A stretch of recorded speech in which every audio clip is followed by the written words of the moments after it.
আহ, তাহলে মন্ত্রী সব কাজ ঠিকঠাক ভাবে করে এসেছো, তাই তো? আগে মহারাজ, আমি কোন কাজ করি না আপনি বলুন। আমি শুধু আপনাকে ওই কোষাগার থেকে মোহর সরানোর কাজটাই খুব ভালোভাবে করতে দেখেছি মন্ত্রী মশাই। আর বাকি সব কাজে তো আপনি লবডঙ্কা। গোপাল, মুখ সামলে কথা বলো, হ্যাঁ? বেশি বাড়াবাড়ি করো না। কি বলতে চাইছেন মন্ত্রী মশাই? বাড়াবাড়ি করলে মারামারি হয়ে যাবে? আচ্ছা, হয়েছে হয়েছে, অনেক হয়েছে, সকলে এইবারে থামো। ঝগড়াঝাটি বন্ধ হোক, এমনিতেই খুব গরম। বলছি কি, যা গরম পড়েছে এইখানে তো থাকাটাই দায় হয়ে যাচ্ছে। উফ, আর যে পেরে উঠছি না। মনে হয় আপাতত এখান থেকে কদিনের জন্যে। মহারাজ, বাইরে রাজ্যের প্রজারা জড়ো হয়েছে, সকলে মিলে বিক্ষোভ করছে। একবার একবার শিগগির আসুন মহারাজ, নইলে সাংঘাতিক কিছু একটা ঘটে যাবে। কি হলো? আবারও কোনো সমস্যা হলো নাকি? আমাদের রাজ্যের প্রজারা তো যথেষ্ট বোঝদার, তারা তো এমনি এমনি ঝামেলা ঝঞ্ঝাট সৃষ্টি করার মানুষ নয়। গোপাল, চলো গিয়ে দেখি।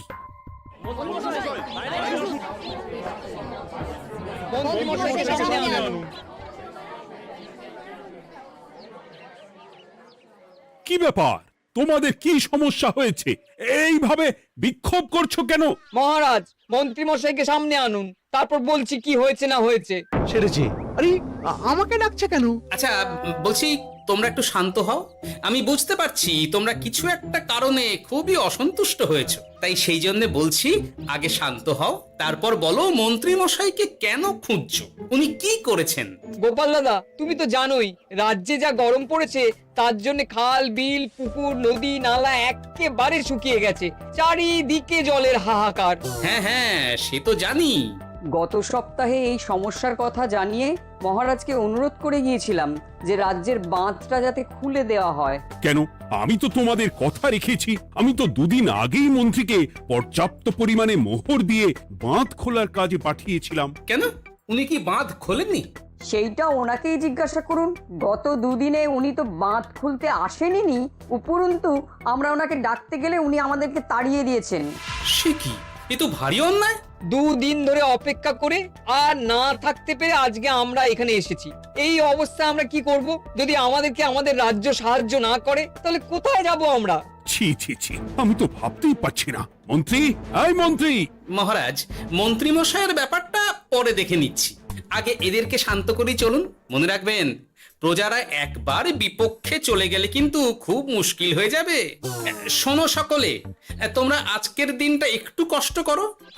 আমি কথা দিচ্ছি, কাল সকাল হলেই বাঁধ খোলার ব্যবস্থা করব, ঠিক আছে? ঠিক কথা বলেছো তো গোপাল দাদা। দাদা বলে যখন ডাকো, তখন দেখো এই দাদা তার ভাইদের কিছুতেই নিরাশ করবে না। শুধু আজকের দিনটা একটু চেয়ে নিচ্ছি, ব্যাস। ঠিক আছে, আজকে আমরা চলে যাচ্ছি, কিন্তু কালকে কিছু না হলেই। কোনো কিন্তুরই জায়গায় নেই পুঁটির বাবা। আর তোমরা আর রাগ করো না। চিন্তা করো না, সকাল হলেই সাঙ্গ পাঙ্গ নিয়ে আমি বাঁধ খোলার কাজে নেমে যাব।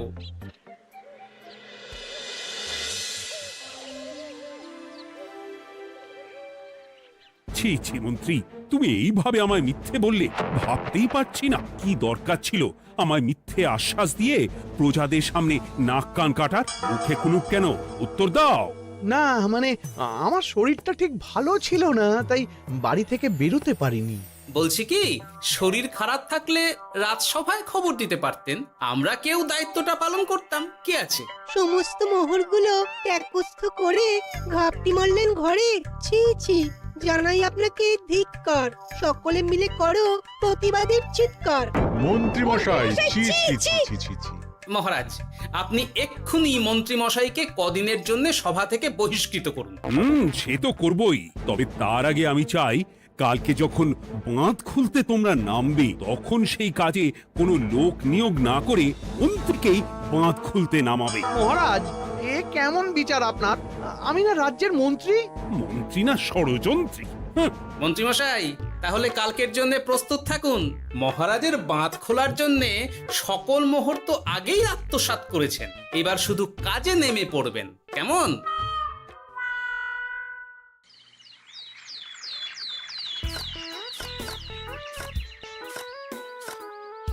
ওহ গোপাল, এইবারে ছেড়ে দাও, আর পাচ্ছি না।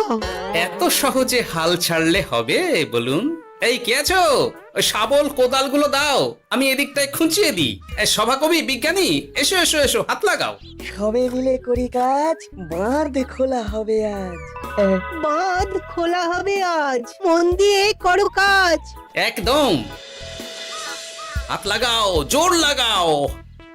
গোপাল দাদা, সভাকবি, বিজ্ঞানী দাদা আর আর বাকি দাদা ভাইরা আসুন আসুন, সকলে একটু শরবত খান। আমাকেও একটু শরবত দাও। মোহরগুলো খেয়েও তৃষ্ণা মেটেনি বুঝি? হুম হুম। বাঁধ এক্ষুনি খুলবে, প্রজাদের সব জ্বালা জুড়বে। বাঁধ খুলে গেছে। আমাকে বাঁচাও, আমাকে বাঁচাও। কোনো সময় ভুল করলে নিজেই সেই ভুল শুধরে আবার ফিরতে হয়। আপনিও তাই করুন মন্ত্রী মশাই, নিজে নিজেই উঠে আসুন। চলো সকলে। গোপাল, তুমি তোমার সাথীদের নিয়ে যা করলে সত্যি ভাবাই যায় না। মহারাজ, নিজেদের রাজ্যের সমস্যায় নিজেরাই কোমর বেঁধে নেমে সমস্যার সমাধান করেছি, পরিস্থিতি মোকাবিলা করেছি। এর জন্যে আপনি এমন করে বলবেন না। ওহ, তোমরা না থাকলে যে কি হতো। মহারাজ, আমরা আছি তো, এত ভাববেন না আপনি। আপনি বরং আমাদের সকলের জন্য কিছু খাবারের ব্যবস্থা করুন, খুব খিদে পেয়ে গেছে। হ্যাঁ, নিশ্চয়ই নিশ্চয়ই। তোমরা সকলে ভিতরে এসো, হাত পা ধুয়ে নাও। ততক্ষণে আমি রানীকে আহারের ব্যবস্থা করতে বলছি।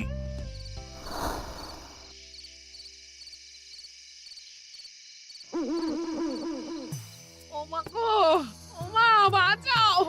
কি শরীর খারাপ, তাই না লাগছে গো। একে গিন্নি, বাবারে, কি হয়েছেটা কি? ও, তুমি এইভাবে এখানে শুয়ে কাতরাচ্ছ কেন? বলি তুমি এসেছো? হ্যাঁ, এই তো আমি চলে এসেছি। কি হয়েছে গিন্নি? তোমার কোথায় কষ্ট হচ্ছে? গরমে হাঁসফাঁস করছি গো। পারছি না, রান্না করতে গিয়ে খুব বাজে অবস্থা হয়ে গেছে গো। এই থেকে এইখানে পড়ে পড়ে গড়াচ্ছি। ওহ, ঠিক আছে, আজ আর রান্না করতে হবে না গিন্নি, আমি রাজবাড়ি থেকে খেয়ে এসেছি। বাহ, নিজে খেয়ে এসেছো বলে আর রান্না করতে হবে না বলে দিলে? এদিকে রাত্রে আমি খাবো কি, সে খেয়াল আছে? হ্যাঁ হ্যাঁ, খেয়াল আছে, খেয়াল আছে। যাও, আমার জন্য রান্না চাপাও আর একটু জল দাও। দেখো, এত গরম পড়ে কৃষ্ণনগরের অবস্থা শোচনীয় হয়ে গেছে। বয়স্ক লোকেরা কোনো কাজই করতে পারছে না। সত্যি তো, এই গরমে রান্না করাটা খুবই কঠিন গিন্নি। কি বললে? আমি বয়স্ক লোক? আমার বয়স হয়ে গেছে, তাহলে নিজে কি? এই না না গিন্নি, আমি তোমায় কিছু বলিনি। আমি গোটা কৃষ্ণনগরের সাধারণ বয়স্কাদের উদ্দেশ্যেই কথাটা বললাম। তোমার তো বয়স হয়েছে বলে মনেই হয় না গিন্নি। ও তাই বলো?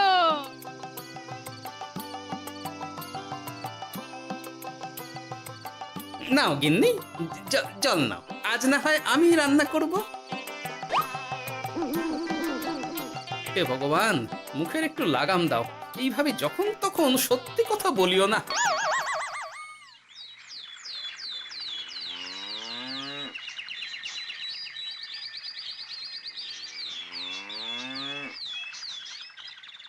গোপাল দাদা, ও গোপাল দাদা, একবারটি বাইরে এসো। মহারাজ জরুরি তলব করেছেন। আবার কি হলো? গোপাল দাদা, গিন্নি, একবার ও বাইরে গোপাল গিয়ে দাদা। দেখে আসি, বুঝলে? পেয়াদা এসে অনেকক্ষণ থেকে ডাকছে। ও, গোপাল দাদা, আচ্ছা গিয়ে গোপাল দেখো। দাদা, ও গোপাল দাদা, গোপাল দাদা, ও গোপাল দাদা। আরে তুমি এক্ষুনি একবার প্রাসাদে চলো, রানীমার খুব শরীর খারাপ করেছে। মহারাজ তোমাকে খবর দিতে বললেন। ঠিক আছে, তুমি যাও, আমি আসছি।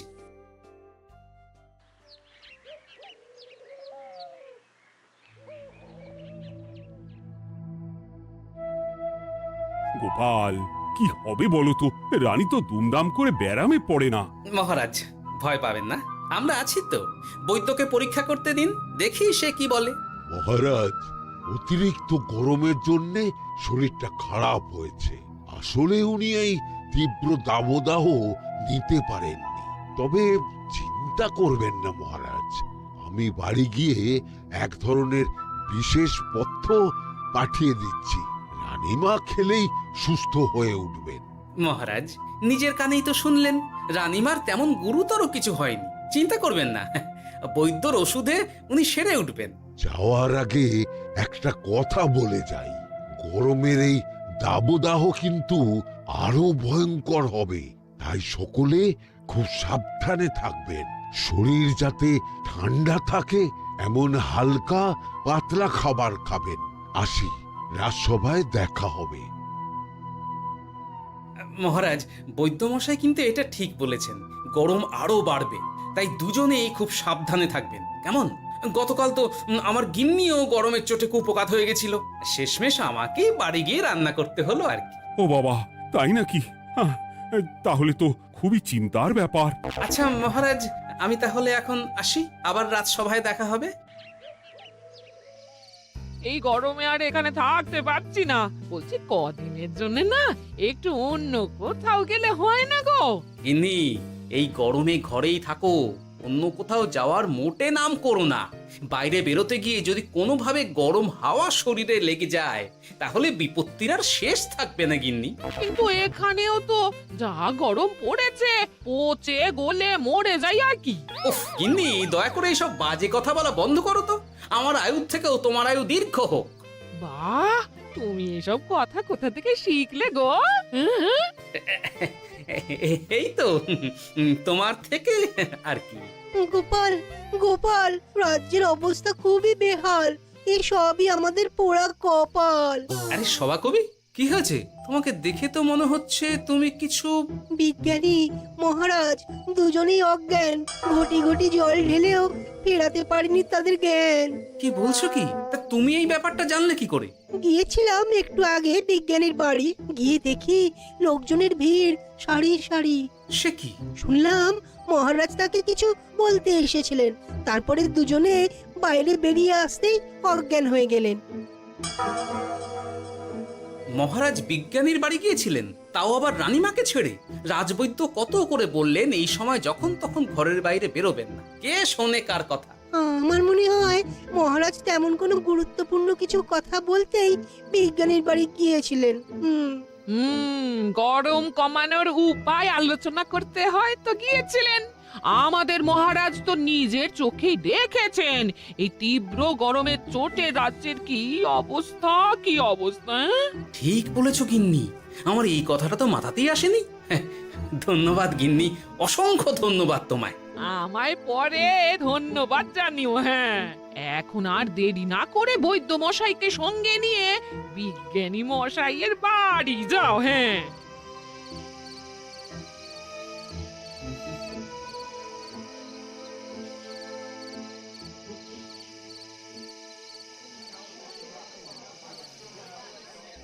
কি বুঝছেন বৈদ্যমশাই? খুব একটা ভালো কিছু বুঝছি না গোপাল। দেখো, সত্যি বলতে ওই কৃষ্ণনগরের অবস্থা খুবই বাজে, তাই এখানকার মানুষেরা একে একে অসুস্থ হয়ে পড়ছে। বাইরের অবস্থাটাও তো ভালো নয়, বুঝতেই পারছো। এখন সান্ধ্যকালীন হাওয়াতেও গরমের তাত রয়েছে। দেখুন, রাজ্যের যা অবস্থা তাতে যদি রাজ্যের মাথা থেকে সমস্ত প্রশাসনিক প্রধানরাই অসুস্থ হয়ে পড়েন তাহলে তো ভীষণ বিপদ। সে তো বটেই, এই জন্যেই আমি বলি কি, মহারাজ সহ সকল সভাসদেরা এই রাজ্য ছেড়ে কদিনের জন্য পাহাড়ি কোনো এক জায়গায় গিয়ে থাকুন, পরিবার নিয়েই যান। দেখুন, আগে নিজেরা বাঁচলে তবে তো রাজ্যবাসীকে ভালো রাখতে পারবেন, তাই না? কথাটা কিন্তু মন্দ বলেনি বৈদ্য। গোপাল, এই গোপাল, তুমি পাহাড়ে যাওয়ার ব্যবস্থা করো। এইখানে আর কিছুদিন থাকলে মরেই যাব। হ্যাঁ গোপাল, আমারও তাই মত। এক্ষুনি যা শরীরে ক্লান্তি এসেছে, আর কদিন এইখানে থাকলে মরেই যাব। মহারাজের অনুরোধে গরম কমানোর কোনো ব্যবস্থাও তো করতে পারলাম না, বাইরে বেরোনো মাত্রই দুজনে মূর্ছা গেলাম। বাবা, ঠিক আছে, বুঝেছি। মহারাজ, আপনি আর এই ব্যাপারটা নিয়ে বেশি ভাববেন না। বিজ্ঞানী, তুমি আর বেশি কথা বলো না, আমি পাহাড়ে যাওয়ার ব্যবস্থা করছি। আমরা রাজসভা সকলে সপরিবারে যাব। অনেক কাজ হয়েছে, এখন কিছুদিন আমাদের বিশ্রাম দরকার।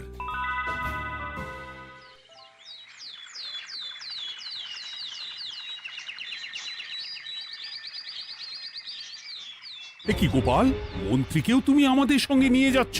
আহ, তুমি কি সব ভুলে গেছো? মহারাজ, আপনি খামোখা উত্তেজিত হবেন না। আপনার শরীরটা কিন্তু ভালো নেই। আর মহারাজ, আপনার রাজ্যে বাস করে আপনার থেকেই শিখেছি বিপদের দিনে পরম শত্রুকেও দূরে ঠেলতে নেই। গোপাল এটা ঠিক কথাই বলেছে। যতই হোক, উনি তো আমাদের মন্ত্রী, তাই এই বিপদের দিনে ওনাকে ফেলে যায় কি করে বলুন তো? সত্যি গোপাল, তোমার তুলনা নেই। ঠং, সবই নাম কেনার চেষ্টা। গোপাল, চলো এইবারে রওনা দিই। বলছি, খাবার দাবার আর জলের কলসিগুলো উঠেছ তো? হ্যাঁ, খাবারের পাত্রগুলো আপনার জিম্মায় থাকবে, আর জলের কলসিগুলো আমি সামলাবো।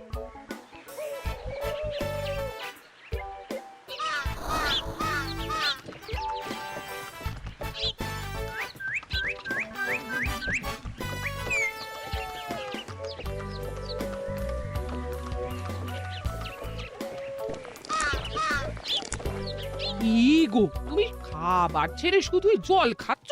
ওদিকে মন্ত্রী মশাই যে সব খাবার একাই সাবার করে দিলে না? ভালোই তো, থাক না। এরপরে বড় বাইরে যেতে হলে বুঝবে। আমি তো ওই জন্যই নিজের জিম্মায় শুধুমাত্র জল নিয়েছি। দেখো, জল খেলে ছোট বাইরে যাওয়ার দরকার হলে চলে যেতে পারবো, কিন্তু বড় বাইরে যাওয়ার দরকার হলে তো যেখানে সেখানে যেতে পারবো না। তাই জলই সই। কিন্তু সবার জল যদি তুমি একাই শেষ করে দিলে তাহলে? এই রে, এটা তো ঠিক বলেছো গিন্নি। পথে ঘাটে কোনো পানীয় জলের পুকুর বা কুয়ো দেখলে জল ভরে নিতে হবে, বুঝলে?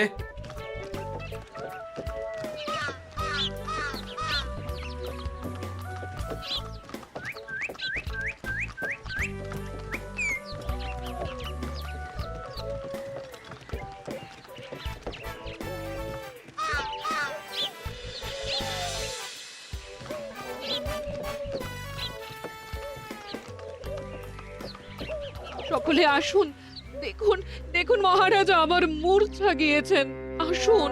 সে কি, কৃষ্ণনগর পেরিয়ে এসেছি, এখন এই অচেনা অজানা জায়গায় এসে মূর্ছা গেলেন? গিনি, চলো তো শিগগির গিয়ে দেখি।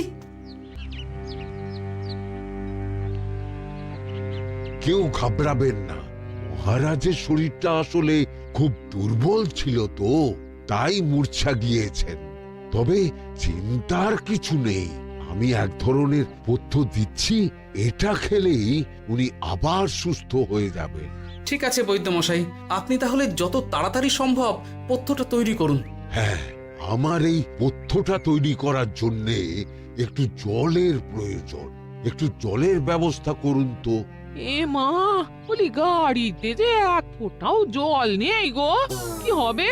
এই গোপাল, তুমি একাই সব জল খেয়ে বসে আছো? হ্যাঁ গোপাল, এখন এসব বাদ দাও, চলো একটু জলের ব্যবস্থা করি। হ্যাঁ, খানাখন্দ, খাল, বিল, নদী, সমুদ্র, যেখান থেকে পারো জল নিয়ে এসো। জল ছাড়া এই পথ্য বানানো অসম্ভব। গোপাল, এ কি করা যায় বলো? দাঁড়াও, আমি একটু ছোট বাইরে থেকে ঘুরে আসছি। হ্যাঁ, খুব জোরে বেগ আসছে, ত্যাগ না করতে পারলে বুদ্ধি খুলবে না।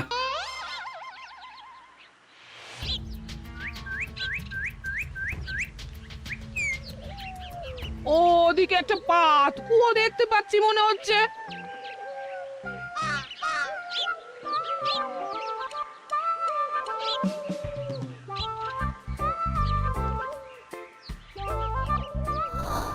জল কোথা থেকে পাবো? তবে কি জলের অভাবে আজকে মহারাজ সুস্থ হতে পারবেন না? রানীমা, ব্যাকুল হবেন না, আমি আমি আছি তো। আমি থাকতে কিচ্ছু অঘটন ঘটবে না। সকলে শুনুন, বিশেষত মহিলাদের বলছি, আপনারা সকলে নিজেদের কাছে যত শাড়ি আছে সেই প্রত্যেকটা শাড়ি আমাকে দিন। আমি শাড়ি জুড়ে জুড়ে লম্বা রশ্মি বানাবো, তারপর সেই রশ্মিতে বালতি ঝুলিয়ে জল তুলব। দয়া করে কেউ দেরি করবেন না।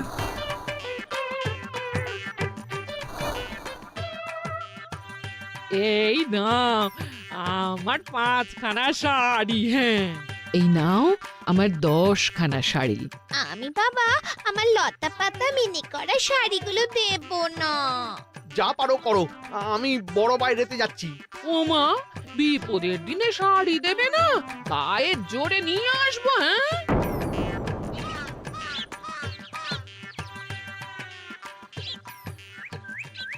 এ বাবা, এখনো কিছুটা কাপড় লাগবে তো। যা গভীর পাতকুয়া, সবার সব শাড়ি তো কাজে লাগিয়ে দিয়েছি, এখন কি হবে? আরে ওই তো কার একটা ঝোপের কাছে ধুতি পড়ে রয়েছে, যাই ওইটাই নিয়ে নি। এই গোপাল গোপাল, আরে করো কি ওটা তো আমার ধুতি। আরে আরে আমি এই ঝোপে বড় বাইরের জন্য এসেছি। আরে মন্ত্রী মশাই, বড় বাইরে করার সময় অযথা অন্যদিকে মন দেবেন না, তাহলে পেট সাফা হবে না।